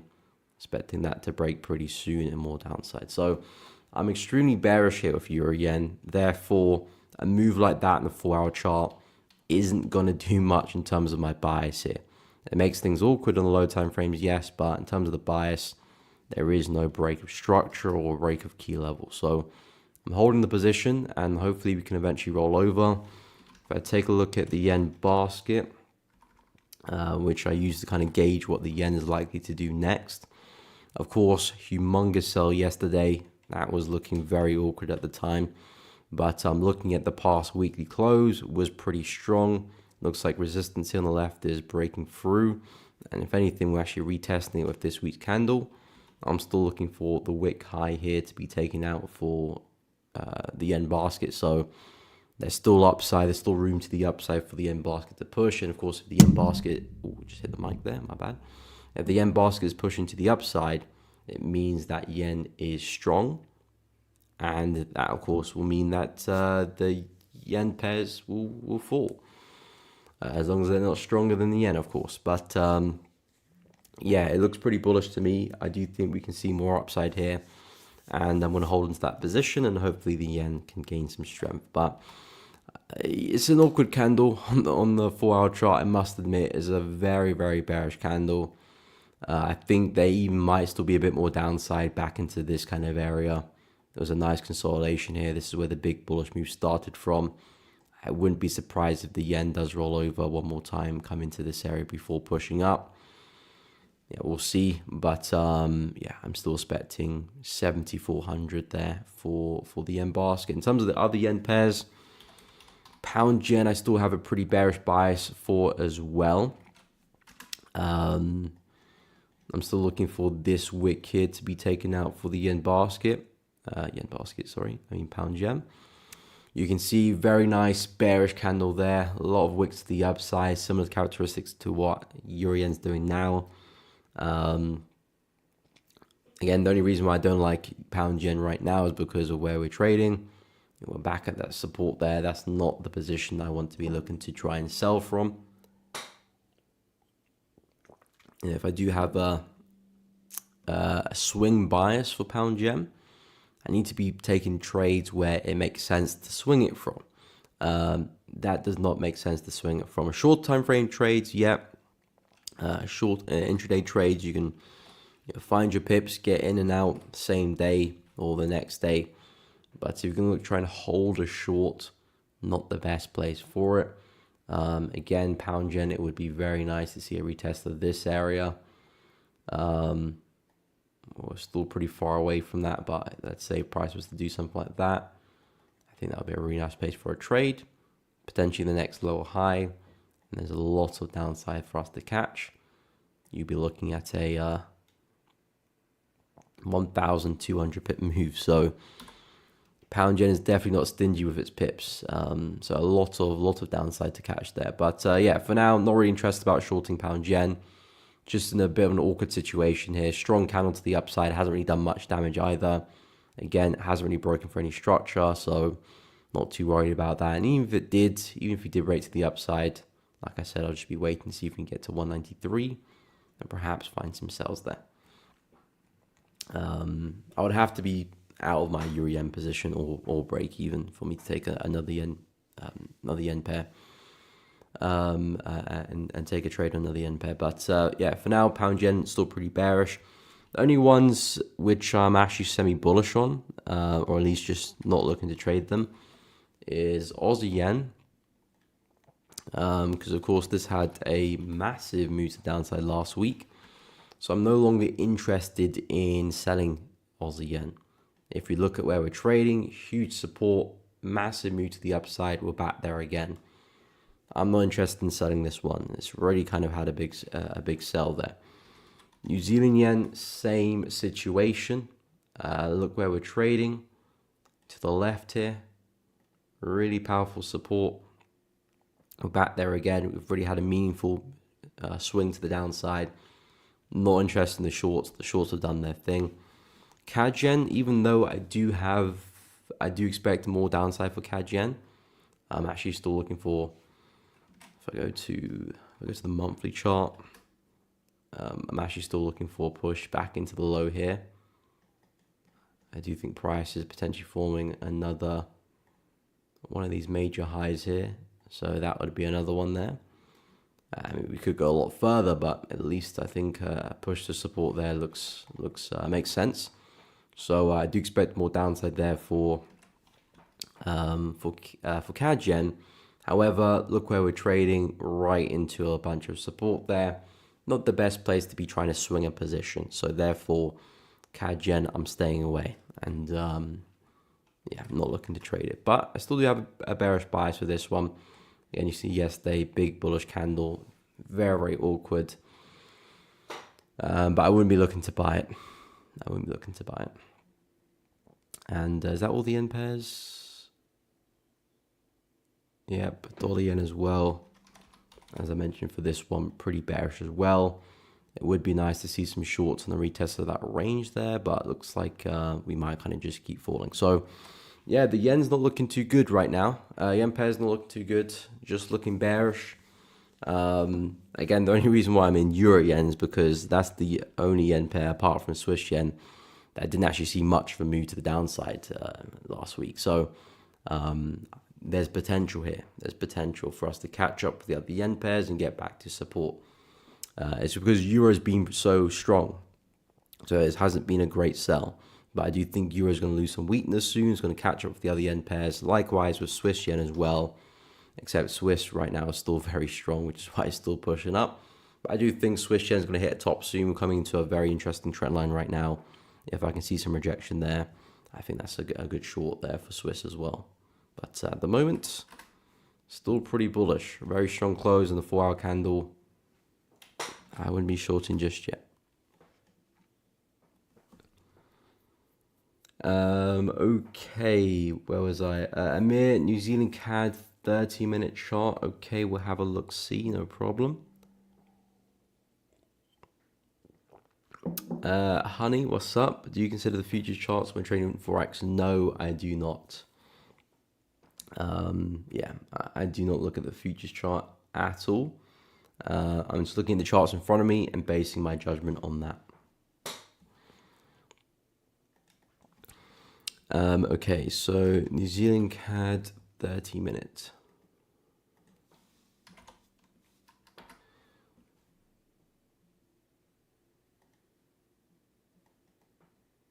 Okay, so let me know your bias on this. Let me just look at the higher time frame so I just know what's going on here.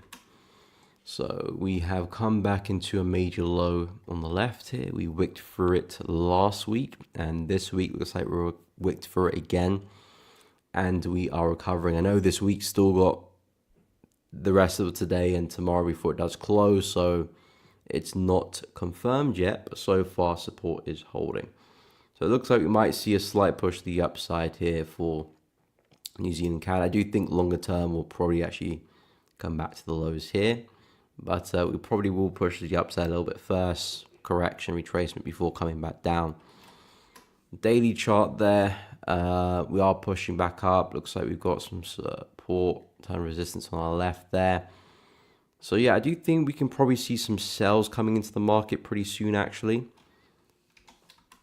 Drop to 30-minute time frame. Yeah, it's a bit of an aggressive trade, but there's a nice level above us here. So I would be looking at something like this.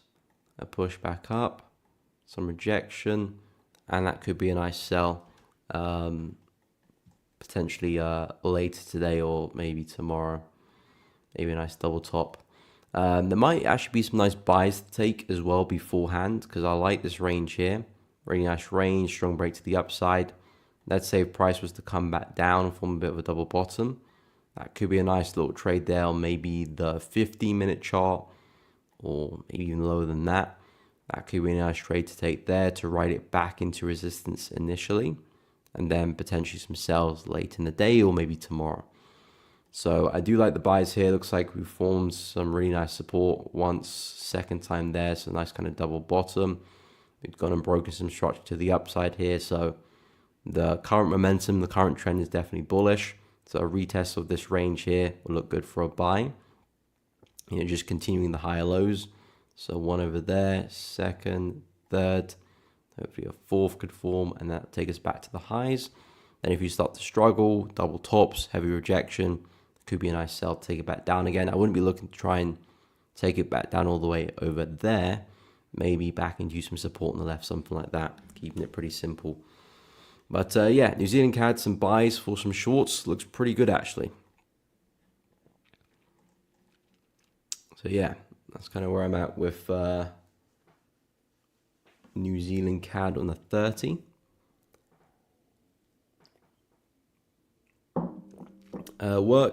BTC, okay, we'll have a look at Bitcoin. Bitcoin recovered some of its price action, didn't it, yesterday?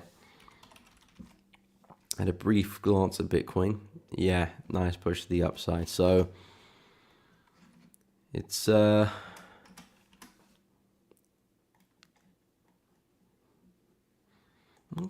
interesting stuff with Bitcoin. I mean, I wanted to see a bit more downside with Bitcoin.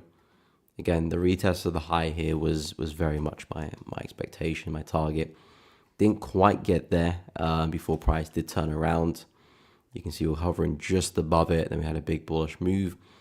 To be honest, it hasn't really changed much because look where we've just pushed into. So although price has been bullish, you know, really nice candle on the daily chart, we're just coming back to trade into some levels of supply, which, you know, gave us that initial down move. So for Bitcoin, there's a really nice bearish trend line, which the market is still obeying. Starting from the high here, continuously respecting the highs there. If Bitcoin can make a strong move past this point, something like that on the daily chart, then that would set the tone for Bitcoin for me, and I'll be looking at a lot more upside after that. Because this has been a very, very corrective move to the downside. It's not like price has been, you know, bleeding. It's just very, very corrective. So I do think price eventually is going to have a push. Whether back to the all-time highs or not, I think I'm not too sure about that just yet. But if you can get a strong break like that, then that's a bullish signal for Bitcoin. You can either buy on the breakout or wait for some lower time frame retest in terms of how you want to enter that. But that should be a solid buy signal, at least back to 90K, 92K roughly, where we've got this support level. I think that would be that would make for a healthy target to have. And you can always leave positions to run just in case we do see a push back to the high, because that is definitely a possibility. But I'm not really so much of a fan of the sells anymore, just because of how corrected things are. Yeah, the fact that every time we do take out a low, price pushes up, takes out the low, price pushes up. This is a sign of a market that's kind of getting ready to push up higher. So yeah, it would be nice if we tapped this level here as well. Maybe we do push up one more time before, push down one more time, sorry, before we do make that move higher. But yeah, I do think a break to the upside is coming soon. Some retests look good, all the breakout, and some buys could look really good. But of course, the breakout for that buy is essential. But yeah, very bullish candle yesterday. Again, the multiple markets were pretty volatile. Ethereum, nice bullish candle. Hasn't really done much though, has it? We still got some structure above us. If we get there, we probably will respect it again. XRP, what we saying? Yeah, bullish candle, but hasn't really done much either as well. I know we've been kind of wicking to the downside, and so we might see a bit of a relief, but I've got a feeling we might push up just to push back down again. So yeah, nothing really crazy there from the crypto world. There was some nice momentum yesterday, but it just hasn't done anything. We need to break structure. That's the thing I always say in terms of momentum, because people see big candles and get excited and think the market's about to bleed or fly or whatever.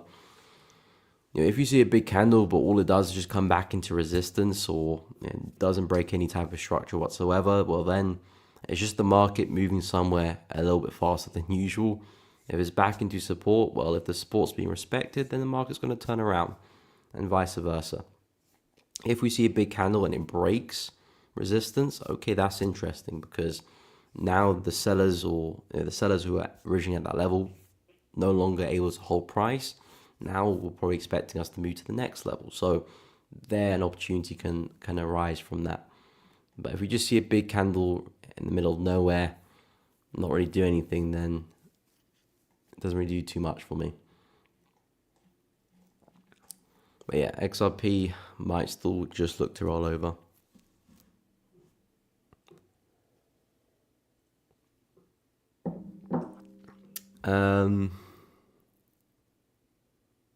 Incanteco, hope I'm saying your name correctly. Aussie yen, what's my analysis?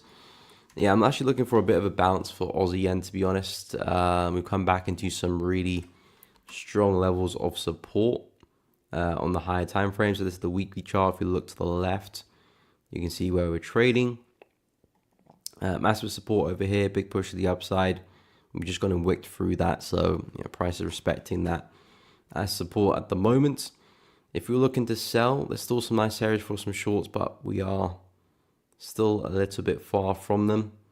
And these are kind of the areas where we're looking to try and take some shorts from if I was looking to try and sell Aussie yen. At the moment, I probably wouldn't be looking for a break me test of this area, just a little bit too close. I probably would like to see a push back down to this area here. Nice consolidation, strong break to the upside. I know it's pretty far away, but that would be a nice place for a long. And risk to reward will look good as well, even for just a push back to the high. Nothing too crazy. If you're looking to sell Aussie yen, I'll probably wait at least to 92, preferably 93.5. I'd rather sell from that zone than the low here, just because it's a bit higher up. I know that's where the move started from as well, so that would be nice, 93.5. But in my book here, Aussie yen has come back to a healthy level of support. It's rejected it pretty well. So I do think there is some upside now for Aussie yen. And there's some buy opportunities if we come a lot lower.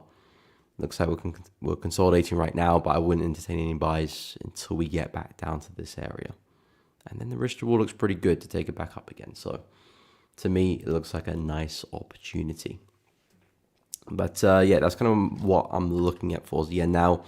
In general, I'm still pretty bearish across the board for the yen pair. So I'm looking to capitalize on downside. Aussie yen and New Zealand yen and CAD yen are the only ones I'm a bit more neutral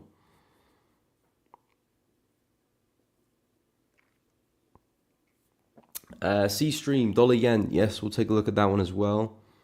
Lighten, great advice on the big candles thingy. I've gotten out of profit trade sooner when there was sudden momentum in the opposite, only to die down in a couple of minutes. Yeah.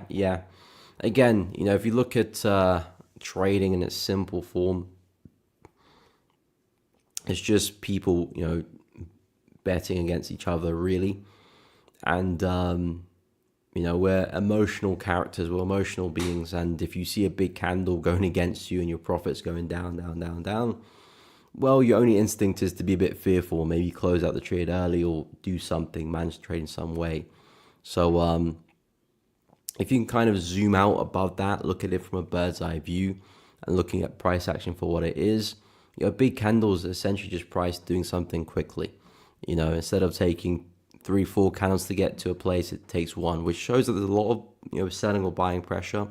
True, but if it's just respecting resistance or respecting support, well, then it hasn't really done anything, to be honest. If it does break a level, then of course that's something to be a bit worried about, or not necessarily worried, but you might want to change something or manage your trade in a certain way. But if it does respect support or respects resistance, then there isn't much to take away from the candle. And a lot of the time, again, people panic and just see price kind of turn around eventually. And I know because I've done that many times as well, as I bet a lot of people on the stream have done too. And it makes sense. You see a big candle going against you, your profits are getting smaller and smaller and smaller. You know, your kind of instincts kick in. You're like, let me just protect what I have. And that's why journaling is so important, because you can take screenshots, look back and see, okay, yeah, there was a big candle against me, but it still eventually went in my direction.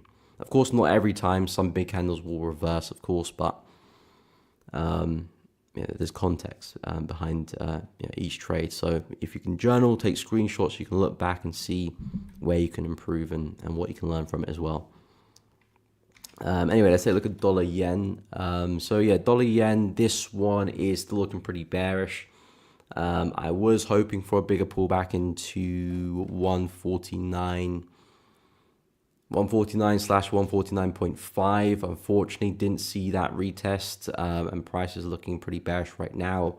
This is another one of those big candles, big push to the upside, but what do? We just come back into resistance there. Now price is rolling back over. So at the time, this bullish candle would look very, very scary, especially if you had some shorts up here, for example. You know, that would look pretty scary. Maybe you close your trade from that. But if it's just respecting resistance, there isn't a real reason to close the trade. If it closed above of it, then yeah, I would be a bit panicky of that as well. But if it just respected the level, well, as long as that stays true, I think the trade is likely to continue my direction, especially if your trade is based on higher time frame analysis as well. But yeah, dollar yen looks like it's rolling over. I don't really have a clear-cut short opportunity for this one. That was really the area I was banking on this week. I did suggest a lower time frame pullback, perhaps in the 15-minute chart. If we're to come back up, put another lower high in, that might be a nice swing for the 15 to look at. We are pretty consistent with these lower highs. Perhaps another one can form in a similar area, so that could be something to look at. But yeah, with dollar yen, my expectation is a push back to 140. You've got some really powerful support here on the weekly chart. We've broken through this level here, which is a pretty big level. Now we're trading underneath it. So my next target is 140. So yeah, I just expect dollar yen to keep heading lower.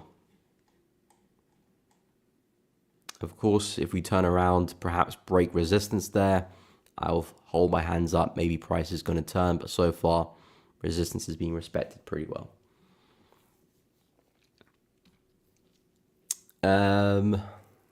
Pound USD, okay, we'll take a look. So pound USD, I'm pretty bearish on. I'm looking to sell pound USD. Ooh, nice move to the upside. When did this happen? Okay, past kind of hour or so. Yeah, I'm looking to sell pound USD. I think it's not probably going to set up till next week. It's already Thursday right now. Kind of want price to kind of stabilize a little bit before I do get into a trade. But the idea with pound USD is that we've had this big consolidation. Price manipulated it to the upside. Very strong move, provided a pretty big wick there. Then we came crashing back down. So that was kind of just a fake out eventually. Now price is, of course, committed to the downside. Now we're pulling back up into the same range. Now I'm looking for a lower high to develop and a push back down. So that's now my expectation. That's now my plan for pound USD. You can see on the weekly chart, it just left behind a massive wick to the upside. This is our range. That's your fake out. Now price is broken down. I'm looking for the retest for the short, but I think I'll probably wait till next week before taking the short right now. We're coming back into a nice area, but I need price to kind of stabilize before I do take the short. And with CPI this afternoon, I think even just wait until after CPI could be a good bet, to be honest. But yeah, pound looking pretty bullish right now. I'm not interested in the longs at all, especially in this zone. If price was to break through the range to the opposite direction, so for something like that, then yeah, perhaps there could be some longs to take it back up again, because we'll be trading above that as resistance. But not until something like that happens would I be bullish.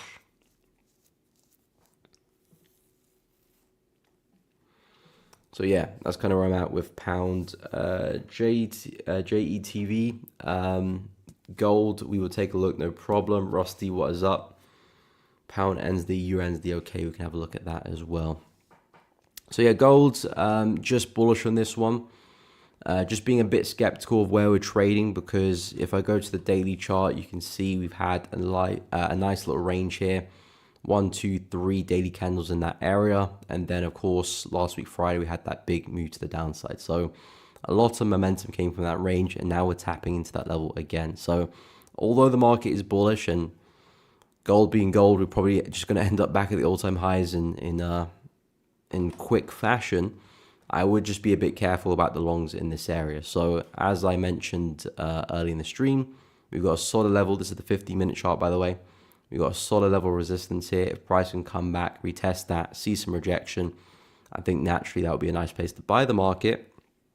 But as soon as we start coming back into the highs here, I think looking to secure some gains would be the smart move, just in case we do find some sellers here and they're successful and push the market down.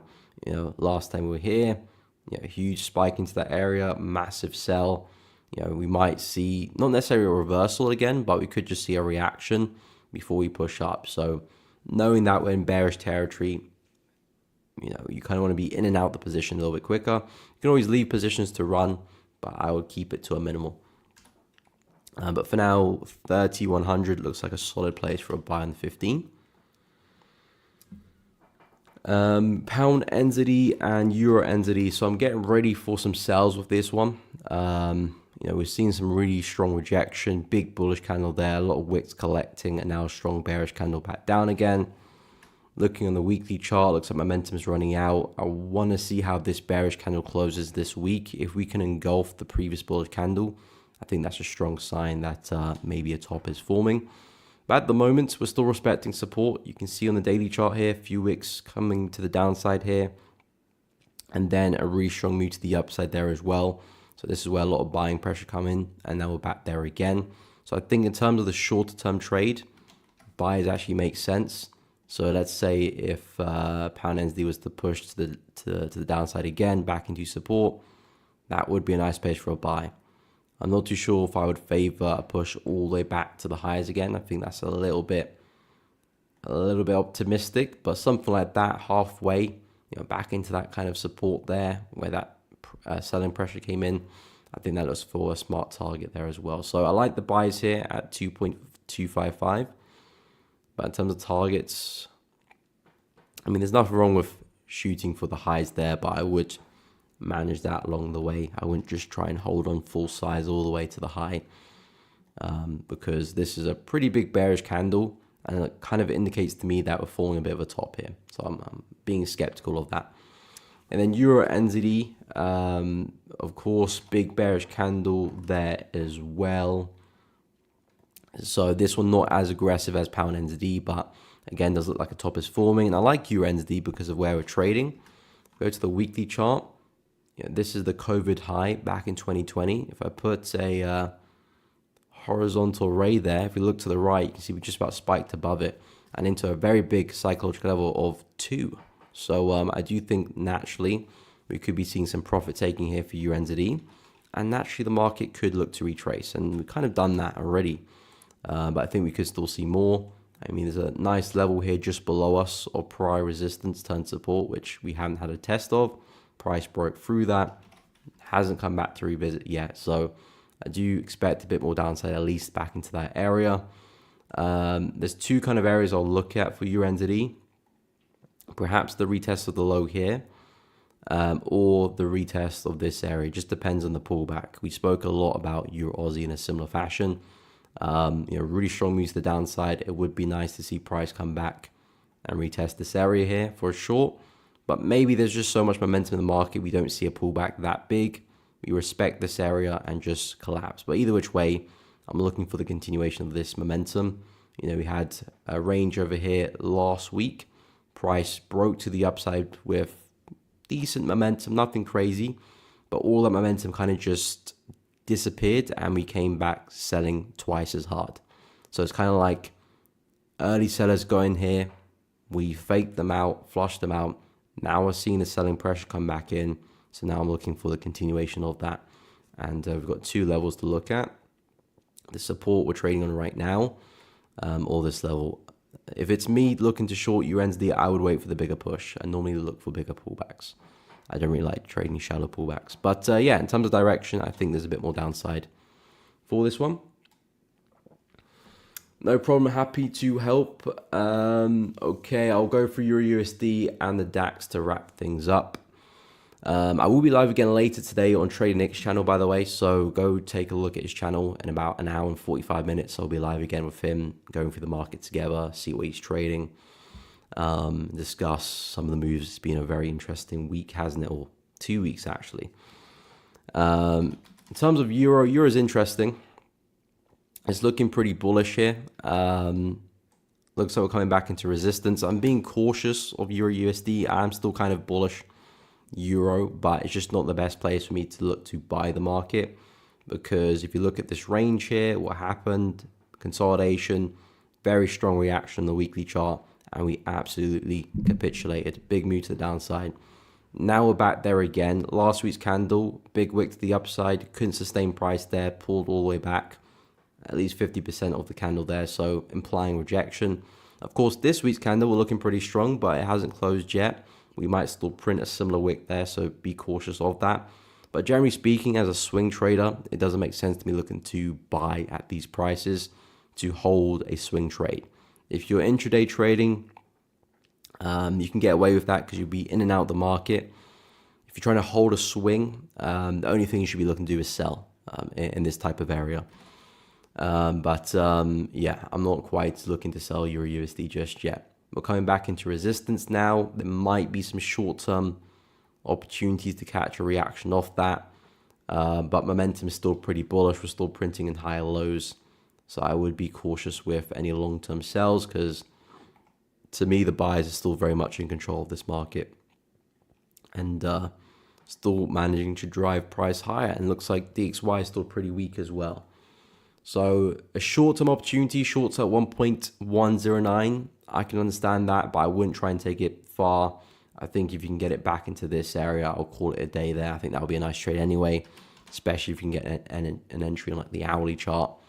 That'll probably get you a nice little 1 to 2, something like that. That's a great trade to have there. Anyway, so don't really have a clear-cut opportunity. I know we're in supply right now. We're struggling to break it anyway, so if we could see another rejection, that's probably the best setup I can see now for Euro at the moment. Okay, we'll go through the DAX, and then I'll wrap it up there. So yeah, DAX, yeah, big move to the upside as well. Yesterday, humongous move. So in terms of selling the DAX, again, that is still the best area. Yeah, this is where we had that consolidation, the top formed, massive collapse. That would be the best place for a sell. In terms of a buy, I like this area here. So the DAX, even this area here too, lovely consolidation, beautiful wicks to the downside. All the momentum came from there, so there naturally would be a bounce at that level. Of course, whether it's a bounce for a huge continuation back to the level up there, that's a different story. But most likely at least just a bounce where we can probably catch a nice intraday position there. But both these levels look good. If this level doesn't hold, I'll look at this level here.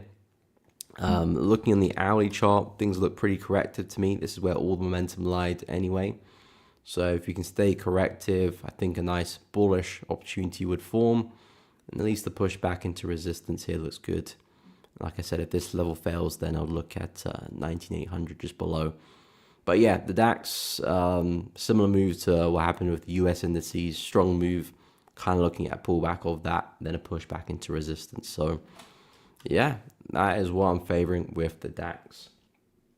But yeah, it's been an interesting 24, 48 hours in the markets.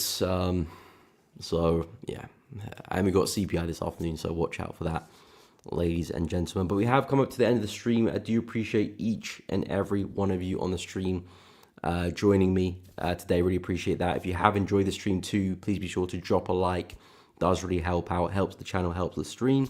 And of course, subscribe to the channel as well if you want to see more of the content. Hit the bell too if you don't want to miss out on any streams, because you will be alerted. But I will be live again tomorrow on my channel as well. So be there, guys. If you're free, pop in, come say hi. From 10 a.m. to 12 p.m. UK time. 10 a.m. to 12 p.m. UK time. So if you're free, pop in, come and say hi. I will be live again later today, actually, on Trader Nick's channel. So head over there in about an hour and 45 minutes, 1:45 p.m. UK time. Do a stream there with him. Talk about what's happening with the markets, what's going on, what he's looking at as well. So if you are interested in that, want to see more of me, go check out that stream later today. But I will be live again on this channel tomorrow. But guys, appreciate you tuning in. Really appreciate it. Drop a like before you leave. That does really help out. Check out the Discord channel for Elevating Traders. Join the community, share ideas there. I share my ideas there too. So if you're interested, go check it out. But guys, have a great day.